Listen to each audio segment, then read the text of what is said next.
Hoje iremos iniciar o nosso estudo fazendo uma reflexão.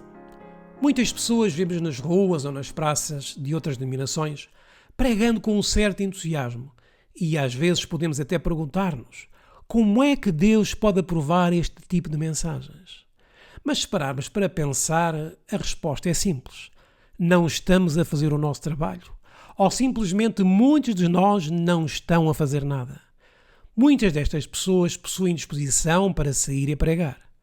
Não estamos aqui a apoiar mensagens espúrias. Por este motivo, o Espírito de Profecia diz que muitas destas pessoas irão sair do erro e engrossar as fileiras do Senhor. Hoje temos a oportunidade de pregar esta mensagem que fala sobre a obra de evangelização. Não sei quantos dos irmãos já tiveram a oportunidade de ler o livro Evangelismo. As exortações que contém este livro, dadas através de Ellen White, são muito fortes. Faz-nos pensar no que estamos a fazer e em que estamos a perder o nosso tempo. Perguntamos por que razão é que o Senhor ainda não voltou. E a resposta é simples. Porque o povo de Deus baixou a norma. O povo de Deus acostumou-se ao mundo e são poucos os que estão a dar a mensagem. A seara é grande e são poucos os obreiros. Temos também um livro Obreiros Evangélicos, que é um livro muito precioso e que contém muitas verdades para os nossos dias.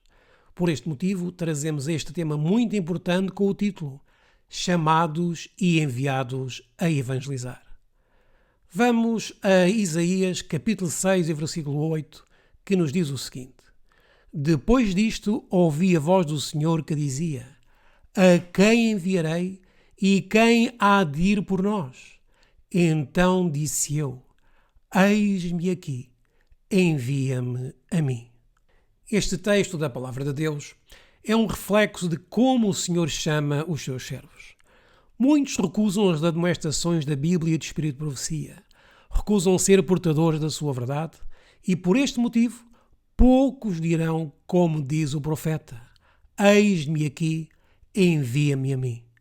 Deus chama-nos a pregar a sua palavra, a desligar-nos do nosso eu, da nossa mundanidade. Deus chama servos que veem que há um mundo a perecer no pecado e que aceitam o chamado a pregar a mensagem que o Senhor os outorgou. Mas poucos dirão como disse o profeta Isaías. Devemos ser como Jeremias, João Batista, Elias e outros homens do passado que se entregaram completamente para darem a mensagem que o Senhor lhes mandou. Muitos foram apedrejados, muitos foram assassinados, somente por pregarem a verdade. Inclusive, Cristo foi morto por seu próprio povo, por anunciar as boas novas da salvação. Os seus discípulos saíram a pregar e tiveram a mesma sorte que o nosso Senhor. Mas mesmo que nos custe a vida, devemos sair a pregar e contar ao mundo estas verdades que nos foram a nós dadas para estes últimos dias. Como nos dias de Cristo, em que os 70 foram chamados e enviados de 2 em 2 para evangelizar, hoje Cristo também chama os seus servos, os seus discípulos, para a missão de evangelizar e espera que possamos dizer: Eis-me aqui, envia-me a mim.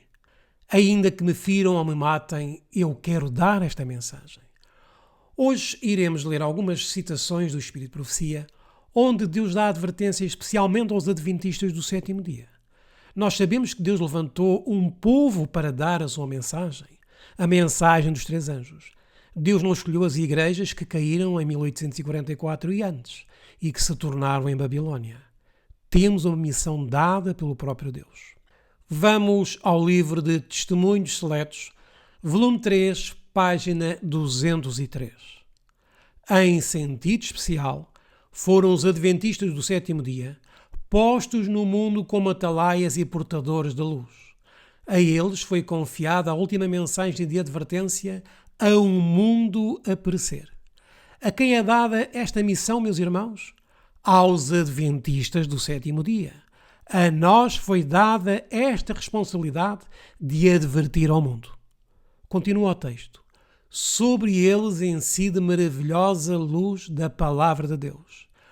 Confiou-se-lhes uma obra da mais solene importância, a proclamação da primeira, segunda E terceira, mensagens angélicas. Nenhuma obra há de tão grande importância. Não devem eles permitir que nenhuma outra coisa lhes absorva a atenção. Tristemente, muitos dizem ser adventistas, mas não têm interesse nenhum que Cristo venha. Isto é demonstrado pelas suas obras. Muitos de nós aparentemente queremos que Cristo venha, mas muitas vezes nossas ações demonstram que dizemos somente da boca para fora. Será que em nossos corações queremos que Cristo venha realmente? Será que se fôssemos hoje para o céu, nos sentiríamos tão à vontade como nos sentimos neste mundo? Se realmente quisermos ir para o céu, não podemos nos conformar com as coisas deste mundo, nem com o que o mundo nos oferece. Temos que nos desligar cada dia mais deste mundo. Vamos ao mesmo livro de Testemunhos Seletos, volume 3, página 203, mas agora no parágrafo 5. As mais solenes verdades, já confiadas a mortais, nos foram dadas para as proclamarmos ao mundo. Quando Cristo subiu ao céu, os seus discípulos estavam presentes e foram comissionados a dar uma mensagem. A mensagem era do Messias que havia nascido, sido crucificado e ressuscitado ao terceiro dia. Não era a mensagem do juízo final. Os reformadores tampouco tinham esta mensagem.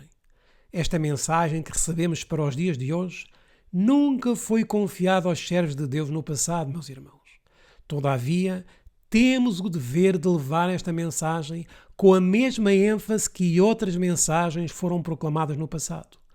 Muitos morreram por Cristo. No movimento adventista também foi dada esta mensagem e, passado cerca de 180 anos, ela se tornou ainda muito mais urgente. As mais solenes verdades, já confiadas a mortais, nos foram dadas para as proclamarmos ao mundo. A proclamação dessas verdades deve ser nossa obra.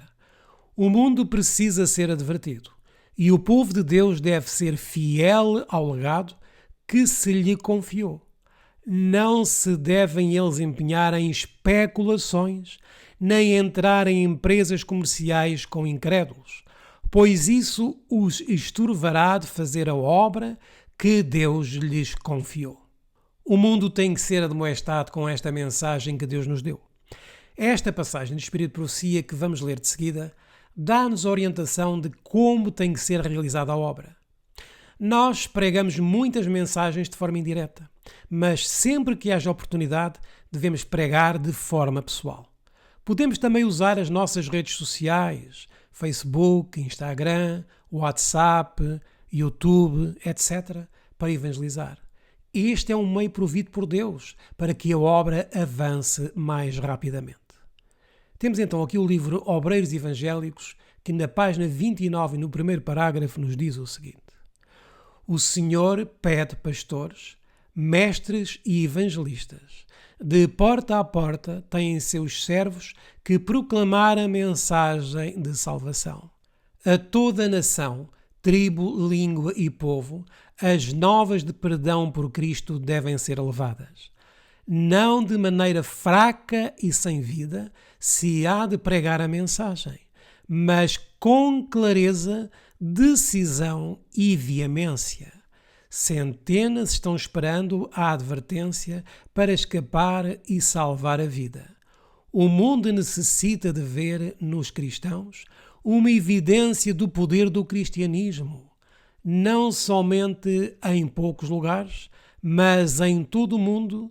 São necessárias mensagens de misericórdia. Temos de evangelizar o quanto possamos em nossas localidades. Temos que ter um plano de evangelização para que possamos trabalhar por almas que estão ao nosso redor e não só. Não podemos ficar acomodados esperando que as pessoas vão por si só ao Facebook, ao YouTube e assistam aos estudos que lá estão. Temos que divulgar, compartilhar, para que mais pessoas possam conhecer esta mensagem. Esta é uma ferramenta para evangelizar. Porém, também temos que sair nas casas, com os nossos vizinhos e realizar esta evangelização direta. Talvez formar grupos de estudos nos nossos lares. O livro Obreiros Evangélicos, agora na página 36, diz-nos o seguinte: Estamos nos aproximando do fim da história terrestre. Temos diante de nós uma grande obra, a obra finalizadora de dar ao mundo pecador a última mensagem de advertência. Há homens que serão tirados do arado, da vinha, de vários outros ramos de trabalho e enviados pelo Senhor a dar ao mundo esta mensagem. No texto a seguir, vemos uma repreensão primeiramente aos ministros e depois aos membros. Se nossos ministros compreendessem quão cedo os habitantes do mundo hão de se apresentar perante o tribunal de Deus, haveriam de trabalhar mais fervorosamente para conduzir homens e mulheres a Cristo. Aqui é feita uma exortação aos pastores, os que deveriam dar esta mensagem mais do que qualquer outro, mas que neste momento muitos deles estão interessados em distrair os membros com festas, comemorações, acampamentos, shows de música, etc. Em breve há de vir a todos a última prova. Apenas por um pouco mais será ouvida a voz da misericórdia. Apenas por um pouco mais se poderá ouvir o gracioso convite. Não temos muito tempo, meus irmãos. Sabemos que não devemos colocar datas, mas os acontecimentos nos dizem que temos muito pouco tempo para pregarmos esta mensagem. Sabemos que se aproxima uma crise muito grande. Chegará um momento em que iremos querer dar o nosso tempo para esta obra e será tarde demais. Hoje é o tempo. Não tardará e serão feitas leis onde não teremos mais esta liberdade de falar como hoje temos. Será proibido pregar livremente ou até mesmo pela internet. A pregação da mensagem se tornará muito difícil. Por isso o texto diz que se alguém tem sede, venha a mim e beba. João 7,37. Deus envia o convite evangélico ao povo de toda a parte. Que os mensageiros que ele manda operem tão harmonicamente, tão incansavelmente, que todos venham a reconhecer que eles estiveram com Jesus e dele aprenderam.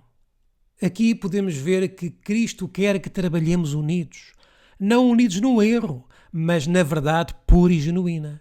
Cristo não está a falar para subjugarmos os nossos irmãos ou para sermos autoridades sobre outros, mas sim que trabalhemos unidos num mesmo Evangelho, numa mesma verdade, nos ajudando mutuamente, sem sermos pesados uns para os outros. Há irmãos que estão a trabalhar de maneira individual na sua região, por ainda não terem irmãos da mesma fé que os acompanhem. Mas este irmão pode estar unido e reunido a outros irmãos de outras regiões, como nós fazemos, buscando apoio e dando apoio também no que diz respeito a materiais, aconselhamento e oração. Temos que estar unidos como Igreja de Deus, uma igreja viva que não está dormindo, mesmo que seja à distância. O nosso grande exemplo de missionário, que sabia como falar com as pessoas, que se entregava à obra incansavelmente, é Cristo. Temos que seguir o exemplo de Cristo, que sempre buscava realizar a obra que o Pai lhe havia dado. Vamos a Lucas, capítulo 2, e versículos 48 e 49.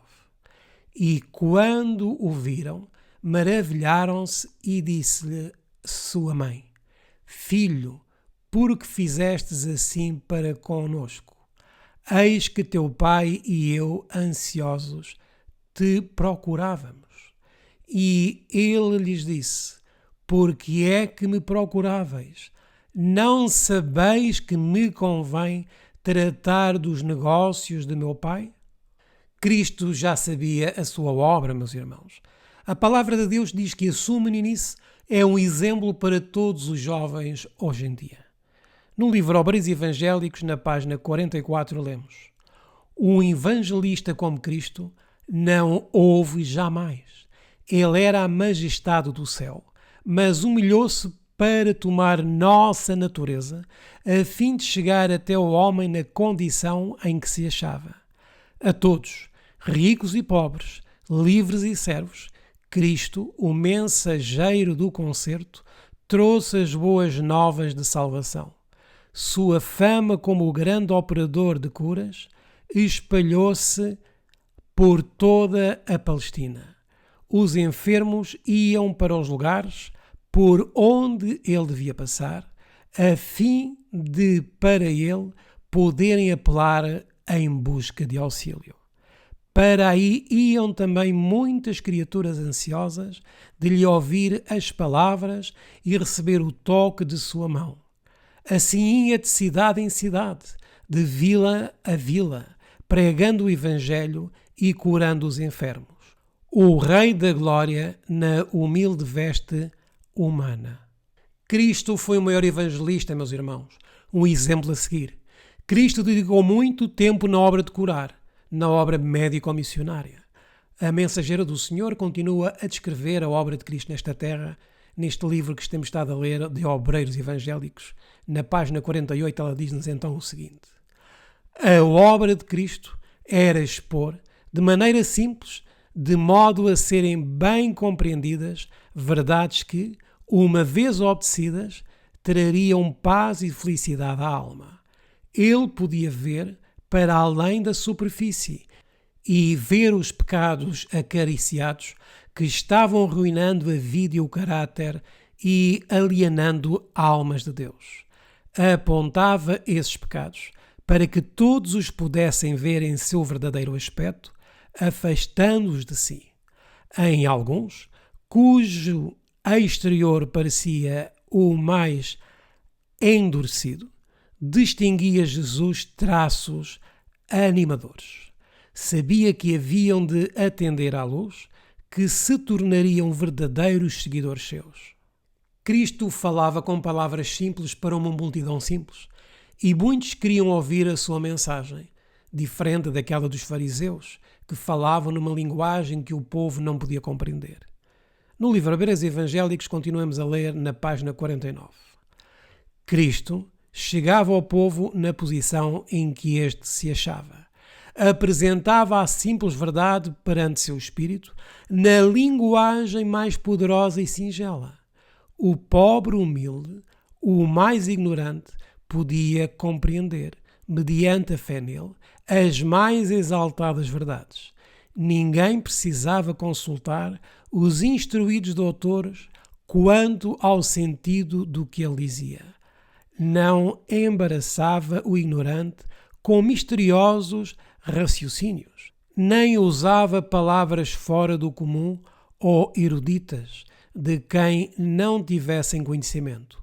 O maior mestre que o mundo já conheceu foi o mais definido, simples e prático em suas instruções. Aqui está a falar da obra de Cristo, da obra do nosso Salvador. Ele era simples nas palavras e até as pessoas mais humildes podiam entendê-lo. Este exemplo de Cristo é que nós devemos pôr em prática. Hoje em dia, a teologia académica é muito difícil de compreender. Eles usam a homilética, que nasceu da ciência humana. Os pastores falam hoje muitas teorias e as pessoas mais humildes não conseguem compreender. Por este motivo, é necessária a verdadeira ciência da educação. O próprio Cristo nos deu o seu exemplo. Onde estudou então João Batista, meus irmãos? No deserto. Cristo esteve nas escolas dos rabis? Não. Ele aprendeu aos pés da sua mãe e o seu maior professor era o Espírito Santo. Lucas, capítulo 9, versículo 1, diz-nos o seguinte: E, convocando os seus 12 discípulos, deu-lhes autoridade e poder sobre todos os demónios para curarem enfermidades. E enviou-os a pregar o reino de Deus e a curar os enfermos. E disse-lhes: Nada leveis convosco para o caminho, nem cajados, nem alforjes, nem pão, nem dinheiro, nem qualquer de vós tenha 2 túnicas. E em qualquer casa em que entrardes, ficai ali, e de lá saireis. E se em qualquer cidade vos não receberem, saindo vós dali, sacudi o pó dos vossos pés, em testemunho contra eles. E, saindo eles, percorreram todas as aldeias, anunciando o Evangelho e fazendo curas por toda a parte. Os discípulos ainda não entendiam sobre a obra do plano da salvação neste momento. Logo depois de enviar os discípulos, Cristo enviou também os 70 de 2 em 2. Lucas capítulo 10, versículos 1 e 2 diz-nos: E depois disto, designou o Senhor ainda outros 70 e mandou-os adiante da sua face, de 2 em 2, a todas as cidades e lugares aonde ele havia de ir. E dizia-lhes: Grande é, em verdade, a ceifa, mas os obreiros são poucos. Rogai, pois, ao Senhor da ceifa que envie obreiros para a sua colheita. Queira Deus que possamos ir de 2 em 2, como era o plano original de Cristo. O plano de ir em companhia era para um dar alento e coragem ao outro. O livro Desejados das Nações, na página 242, diz-nos o seguinte: Chamando os 12 para junto de si, Jesus ordenou-lhes que fossem 2 a 2 pelas cidades e aldeias. Nenhum foi mandado sozinho, mas irmão em companhia de irmão, amigo ao lado de amigo. Assim se poderiam auxiliar e animar mutuamente, aconselhando-se entre si e orando um com o outro, a força de um suprindo a fraqueza do outro. Da mesma maneira enviou ele posteriormente os 70. Era o desígnio do Salvador que os mensageiros do Evangelho assim se associassem. Teria muito mais êxito a obra evangélica em nossos dias, fosse esse exemplo mais estritamente seguido.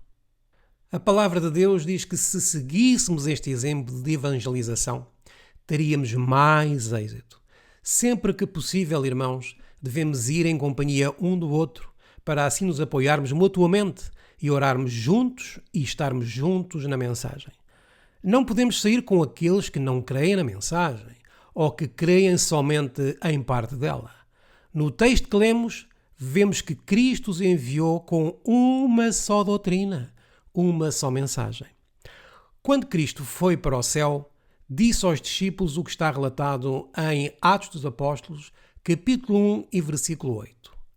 Mas recebereis o poder do Espírito Santo que há de vir sobre vós, e ser-me-eis testemunhas, tanto em Jerusalém como em toda a Judeia e Samaria, e até aos confins da terra. Cristo ascendeu aos céus, mas deu uma missão para os discípulos. Esta mesma missão é dada a nós também. Sabemos que muito em breve será derramada a chuva serôdia, mas receberemos esta chuva se não queremos sair a pregar? No livro da Serva do Senhor, Atos dos Apóstolos, e na página 19, ela diz-nos o seguinte: A visível presença de Cristo estava prestes a ser retirada dos discípulos, mas uma nova dotação de poder lhes pertenceria. O Espírito Santo ser-lhes-ia dado em sua plenitude, selando-os para a sua obra. Disse o Salvador: Eis que sobre vós envio a promessa de meu Pai. Ficai, porém, na cidade de Jerusalém, até que do alto sejais revestidos de poder. Lucas 24, 49. Porque, na verdade, João batizou com água, mas vós sereis batizados com o Espírito Santo, não muito depois destes dias. Os discípulos receberam o Espírito Santo. E quantos se converteram num só dia, meus irmãos? Milhares. Da mesma maneira, esta história que ocorreu nos tempos apostólicos se repetirá nos nossos dias. Esta unidade que os discípulos possuíam irá repetir-se também, mas agora com a chuva serôdia. Por isso, temos que ter uma mudança de caráter. Precisamos refletir o caráter de Cristo. Temos que almejar este momento em que milhares se converterão num único dia. Temos que ser servos consagrados à causa do Senhor. Temos que ter a mesma entrega que eles tiveram. Eles desprezaram a própria vida por amor de Cristo. Temos que ter uma fé que, mesmo face à morte e martírio, possamos resistir. Vamos agora falar de um apóstolo que aceitou a mensagem, mas que antes o seu papel era de perseguidor dos servos de Deus. Vamos então falar de Paulo, um exemplo de dedicação na obra do Senhor. Vamos então abrir as nossas Bíblias em Romanos, capítulo 16 e versículo 25. Ora, há aquele que é poderoso para vos confirmar, segundo o meu Evangelho e a pregação de Jesus Cristo, conforme a revelação do mistério que desde tempos eternos esteve oculto. E em Gálatas, no capítulo 1 e no versículo 1, o apóstolo Paulo diz-nos: Paulo, apóstolo, não da parte dos homens, nem por homem algum, mas por Jesus Cristo e por Deus Pai, que o ressuscitou dentre os mortos. A mensageira do Senhor, falando do apóstolo Paulo, ela diz-nos no livro Obras Evangélicos, na página 58, o seguinte: Entre aqueles que foram chamados para pregar o Evangelho de Cristo, destaca-se o apóstolo Paulo, exemplo a todo ministro de lealdade, devoção e infatigável esforço. Suas experiências e instruções concernentes à santidade da obra do ministro são uma fonte de auxílio e inspiração aos que estão empenhados no ministério evangélico. É maravilhoso quando olhamos para estes homens do passado que deixaram tudo pela causa de Cristo. Vamos continuar a destacar a vida do apóstolo Paulo. A sua história de conversão e toda a sua vida passada, que poderia ter sido de grande destaque aos olhos do mundo, foi deixada para trás por amor a Cristo. Vamos a Filipenses capítulo 13 e versículo 8, em que Paulo faz uma declaração maravilhosa. Através deste texto, cada um de nós devemos tomar uma decisão. E, na verdade, tenho também por perda todas as coisas, pela excelência do conhecimento de Cristo Jesus, meu Senhor, pelo qual sofri a perda de todas estas coisas e as considero como escória para que possa ganhar a Cristo. O apóstolo Paulo tinha um futuro muito promissor. Ele era um doutor da lei, um erudito. Talvez, se o colocássemos nos dias de hoje, poderíamos dizer que ele era licenciado, tinha um PhD, um mestrado ou um doutorado. E ele considerava tudo isso como lixo para ganhar a Cristo. Por este motivo, a mensageira do Senhor diz que ele é o exemplo para os nossos dias. Continuemos a leitura no livro Obras Evangélicos, agora na página 59 e no segundo parágrafo. O coração do apóstolo ardia em amor aos pecadores e ele punha todas as suas energias na obra de ganhar almas. Ele não pregava por um salário, como muitos hoje, meus irmãos. Muitos querem somente ter o dinheiro no final do mês nas suas contas bancárias e pouco se importam com a mensagem. Ele não pregava por dinheiro. A sua ganância estava em ganhar almas. Continua a dizer-nos o texto: Não existiu jamais um obreiro mais abnegado e perseverante. As bênçãos que recebia eram por ele prezadas como outras tantas vantagens a serem usadas para beneficiar outros. Não perdia a oportunidade de falar do Salvador, nem de auxiliar os que se achavam em aflições. Qualquer oportunidade que ele tinha, falava de Cristo. Imaginem como se fosse um de nós hoje em dia, que estivesse num transporte público e de repente começasse a falar com a pessoa que está ao nosso lado sobre Cristo. Parece quase impossível, irmãos. Mas aqui diz que o apóstolo Paulo não perdia uma oportunidade. Esta deve ser a nossa conduta, meus irmãos. Se nós amamos a Deus, vamos falar dele onde quer que estejamos. Onde quer que pudesse achar um ouvinte, buscava impedir o mal e enveredar os pés de homens e mulheres para o caminho da justiça. Em Romanos, capítulo 12, e a partir do versículo 4, é-nos dito a respeito dos dons. Muitos têm dom da palavra. Há pessoas que se expressam bem e têm mais envoltura e conseguem atingir pessoas desconhecidas. Outros têm o dom da música, o dom de cantar, o dom de pregar, outros de evangelizar porta a porta, dom de publicações e outros o dom da obra médico-missionária. Deus deu a cada um de nós dons e estes dons é para serem usados na pregação do Evangelho.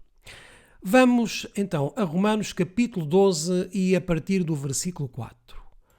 Porque assim como em um corpo temos muitos membros e nem todos os membros têm a mesma operação, assim nós, que somos muitos, somos um só corpo em Cristo, mas individualmente somos membros uns dos outros. De modo que, tendo diferentes dons, segundo a graça que nos é dada, se é profecia, seja ela segundo a medida da fé. Se é ministério, seja em ministrar. Se é ensinar, haja dedicação ao ensino. Ou o que exorta, use esse dom em exortar.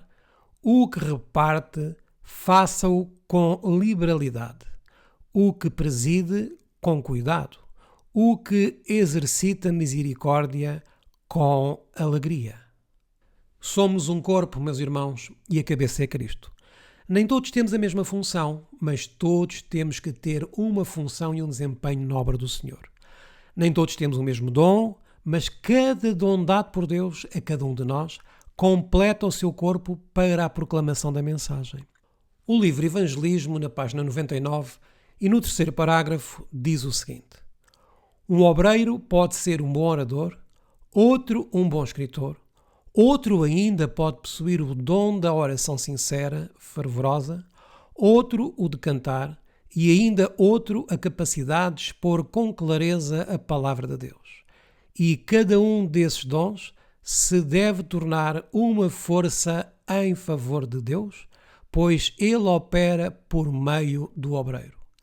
A uns dá o Senhor a palavra de sabedoria, a outros conhecimentos, a outro fé. Todos, porém, devem trabalhar sob a mesma direção, isto é, tendo a Cristo por cabeça. A diversidade de dons conduz à diversidade de operação, mas é o mesmo Deus que opera tudo em todos. 1 Coríntios 12, 6. Desta forma, unidos, podemos realizar o trabalho de evangelização. Quando pedimos um dom para Deus para a sua obra, Ele nos dará. Mas se usarmos esse dom de forma indevida, Deus nos retirará esse dom e o dará para outra pessoa que esteja disposta a fazer a obra. Obreiros Evangélicos, página 200. Ao ascender, Cristo deixou a Igreja e todos os seus interesses como sagrado depósito aos seus seguidores. E a obra da Igreja não deve ser deixada ao ministro unicamente ou a alguns poucos dirigentes. A obra não foi deixada somente para o Miguel, ou para a irmã Judite e o irmão Marcos, nem somente para o irmão Adriano. Todo membro deve sentir que entrou num solene concerto com o Senhor, quanto a trabalhar da melhor maneira pelos interesses de sua causa, em todos os tempos e sob todas as circunstâncias. Deus não deu somente para uma pessoa o encargo de pregar a mensagem. Muitos pensam que se o irmão X pregar e eu apoiar, ou assistindo, ou dando um gosto nos vídeos, isto é o bastante para a obra que ele tem que realizar. Muitos pensam assim, mas o texto é bem claro. A obra não é só de uma pessoa ou de um pequeno grupo de irmãos, mas a obra é para todos, desde o mais culto ao mais humilde. O chamado inclui a todas as pessoas que receberam esta mensagem. Cada um deve ter uma parte a desempenhar, algum encargo sobre si. Se todos os membros da Igreja sentissem responsabilidade individual, maior progresso seria feito nas coisas espirituais. O solene peso da responsabilidade que sobre eles repousava haveria de os induzir a buscar a Deus muitas vezes, demandando força e graça. Se cada um de nós tivéssemos a consciência de que podemos fazer a nossa parte individualmente, trabalhando num só corpo, teríamos feito maior progresso nas coisas espirituais, como diz o texto inspirado. Obreiros Evangélicos, página 200, diz: o verdadeiro caráter da Igreja não se mede pela sua elevada profissão de fé, nem pelos nomes que se acham registados em seus livros, mas pelo que ela está realmente fazendo pelo Mestre, pelo número de seus obreiros perseverantes e fiéis. O esforço pessoal, desinteressado, há de realizar mais pela causa de Cristo do que pode ser operado por sermões ou credos. Aqui fala sobre o esforço pessoal, meus irmãos. Devemos dispensar o nosso tempo para distribuir folhetos, literaturas, estudar com alguém interessado. Por este motivo, é muito importante estudar o que diz a Mensageira do Senhor no livro Obreiros Evangélicos, no livro Evangelismo, etc. Ensinem os ministros aos membros da Igreja que, a fim de crescer em espiritualidade, devem levar o fardo que o Senhor sobre eles pôs, o encargo de conduzir almas à verdade. Aqueles que não estão fazendo face às suas responsabilidades devem ser visitados, orando-se e trabalhando-se com eles. Não leveis o povo a descansar em vós como ministros. Ensinai-lhes antes que devem usar seus talentos em comunicar a verdade aos que os rodeiam.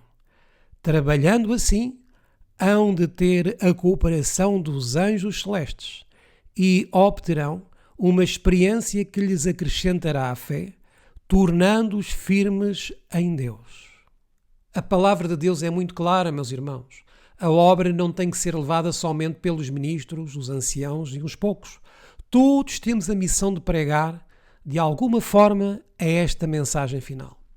Os anjos acompanharão o fiel servo do Senhor. Obreiros Evangélicos, página 351.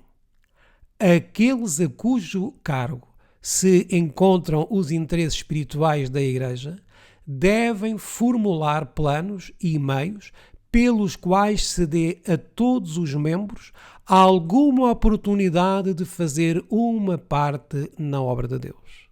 Tem de ser dada a oportunidade para aqueles irmãos que estão muito inativos para começarem a ajudar de alguma maneira na obra de Deus. Não podemos ficar parados delegando aos outros parte da obra que poderíamos desempenhar. Continua o texto. Nem sempre foi isto feito em tempos passados. Não foram bem definidos nem executados os planos para empregar os talentos de cada um em serviço ativo. Poucos há que avaliem devidamente quanto a se tem perdido por causa disto.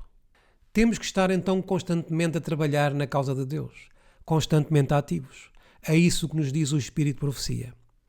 Vamos continuar a ler o livro Obreiros Evangélicos, agora na página 66 e no segundo parágrafo. Com tal exército de obreiros, como o que poderia fornecer a nossa juventude devidamente preparada, quão depressa a mensagem de um Salvador crucificado, ressuscitado e prestes a voltar, poderia ser levada ao mundo todo. Quão depressa poderia vir o fim do sofrimento, tristeza e pecado. Quão depressa, em lugar dessa possessão aqui, com sua mancha de pecado e dor, poderiam nossos filhos receber sua herança, onde os justos herdarão a terra e habitarão nela para sempre. Onde morador nenhum dirá, enfermo estou, e nunca mais se ouvirá nela voz de choro. Infelizmente, os jovens desta geração estão ocupados com videojogos, em acampamentos, festas e diversões. Muitos estão sendo conduzidos por líderes apenas baseados em emoções temporárias e prazeres sem Deus. São iludidos no falso ensinamento de que basta estarem registados nos livros da Igreja, podendo assim viver como o mundo vive. Onde está então o exército de jovens, porta-estandartes do Senhor? Caso estes jovens tomassem a sua posição ao lado do Senhor, Cristo muito em breve voltaria. Continuemos com o livro Obreiros Evangélicos, mas agora na página 198. A igreja que trabalha é a igreja que progride. Os membros encontram estímulo e tónico em ajudar a outros. Uma igreja então que trabalha é uma igreja viva, meus irmãos. É uma igreja que está fazendo a obra do Senhor. O número de obreiros do ministério não deve ser diminuído, mas grandemente aumentado.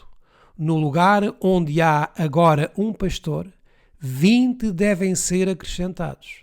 E se o Espírito de Deus os reger, esses 20 hão de apresentar a mensagem de tal maneira que acrescentarão outros 20. Somente desta forma a obra poderá crescer e chegar ao fim, meus irmãos. Temos que deixar a timidez e a vergonha de lado. O céu é para os valentes e destemidos. Para realizar esta obra temos que abdicar de muitas coisas, mas somente em Cristo Jesus poderemos vencer. A palavra de Deus é clara quando diz: tudo posso em Cristo que me fortalece. Não é a duração do tempo que labutamos, mas a voluntariedade e fidelidade em nosso trabalho que o torna aceitável a Deus. É requerida uma renúncia completa do próprio eu em todo o nosso serviço. Deus não quer então um trabalho por obrigação ou por interesse pessoal, mas por amor. Continua o texto. O menor dever feito com sinceridade e desinteresse é mais agradável a Deus que a maior obra quando manchada pelo egoísmo. Ele olha para ver quanto nutrimos do Espírito de Cristo e quanto o nosso trabalho revela da semelhança de Cristo. Considera mais o amor e a fidelidade com que trabalhamos do que a quantidade que fazemos. Falta-nos compromisso com a obra do Senhor, meus queridos. Quando distribuímos folhetos ou literaturas, ficamos por vezes desanimados se não vemos resultados imediatos. Deixemos os resultados com o Senhor. Façamos a nossa parte e o Espírito Santo fará a dele. E quando estivermos na eternidade, saberemos e veremos todos os frutos do nosso labor.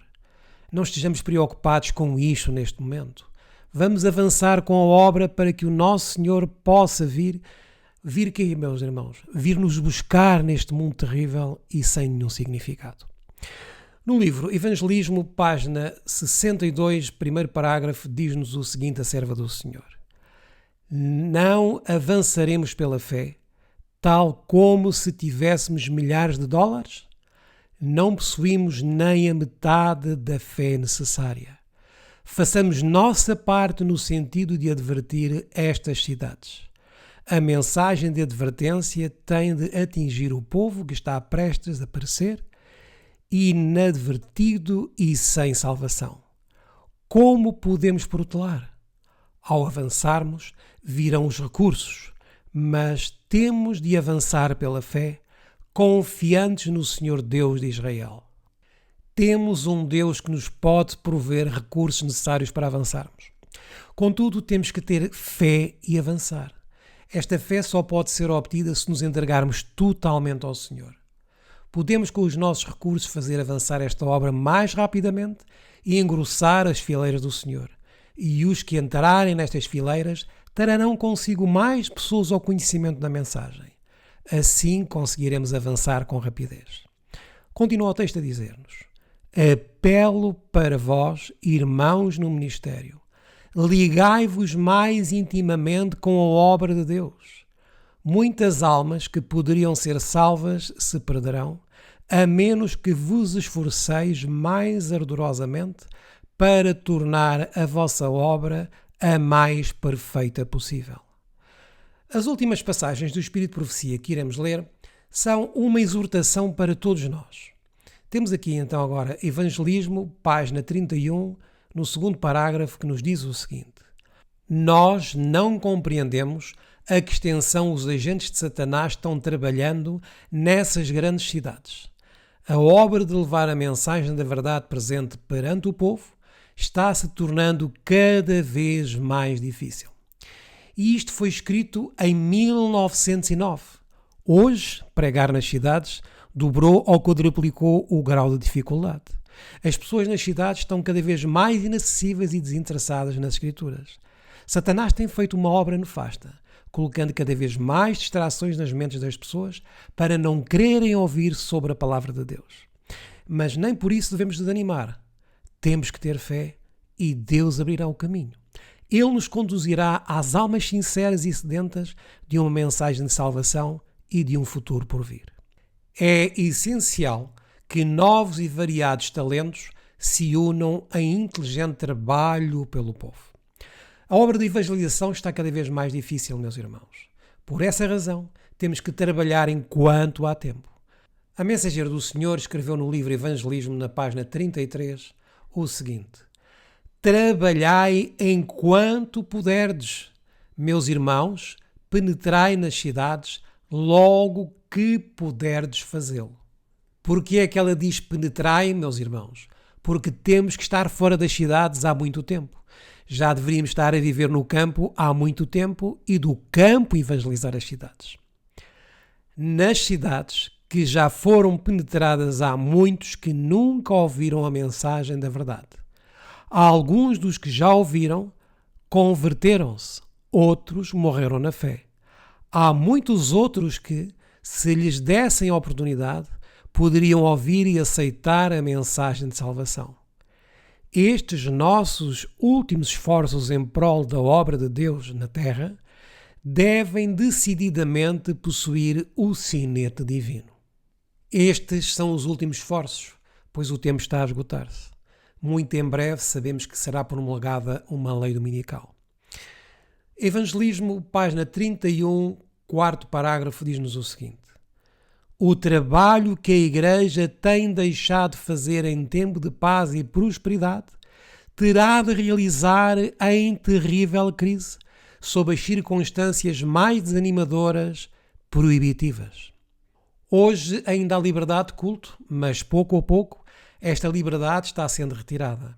Em breve será proibido o culto e a evangelização direta. Mesmo hoje, nas redes sociais e plataformas digitais, temos algumas restrições.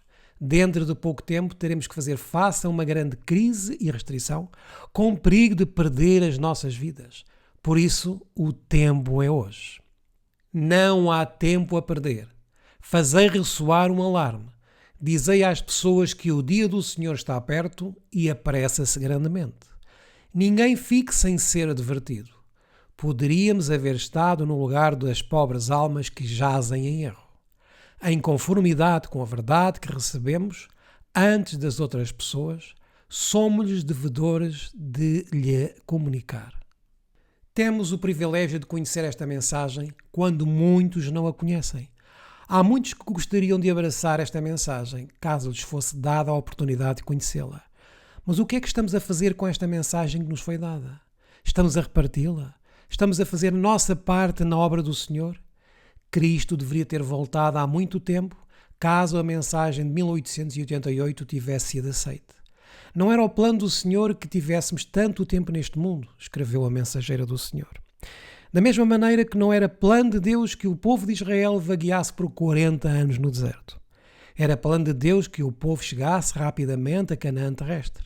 Da mesma maneira, era o plano de Deus que se o povo chegasse rapidamente à Canaã celestial. Continua o texto a dizer-nos: por 40 anos a incredulidade, a murmuração e a rebelião excluíram o antigo Israel da terra de Canaã. Os mesmos pecados têm retardado a entrada do Israel moderno na Canaã celestial. Somos muito queixosos e murmuradores. Somos um reflexo do antigo Israel, meus irmãos, que murmuravam contra Moisés, murmuravam contra Josué. Hoje murmuramos contra a palavra de Deus, contra o espírito de profecia, contra os irmãos. Há sempre uma murmuração. Os mesmos pecados estão sendo cometidos pelo Israel espiritual. Em nenhum dos casos houve falta da parte das promessas de Deus.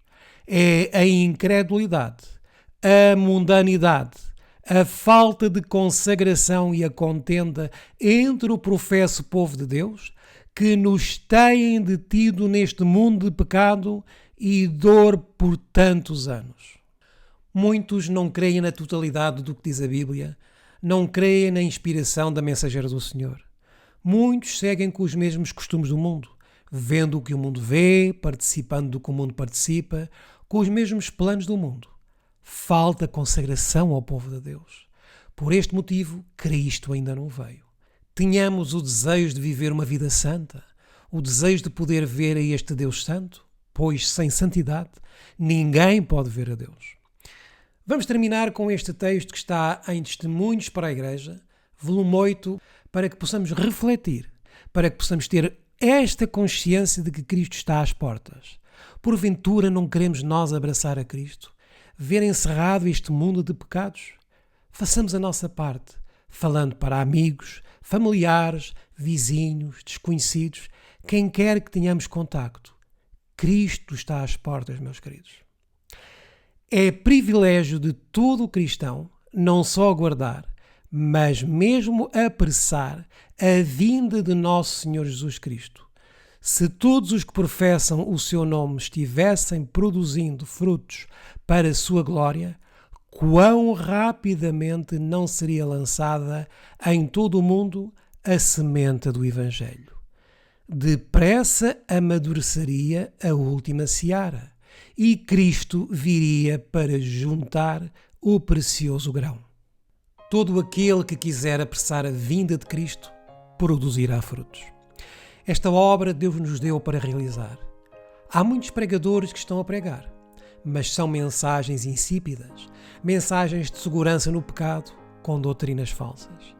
Devemos querer ser este povo que avança com esta mensagem verdadeira e pura de salvação, mas também de juízo. Que possamos ser como Isaías e responder: eis-me aqui, envia-me a mim.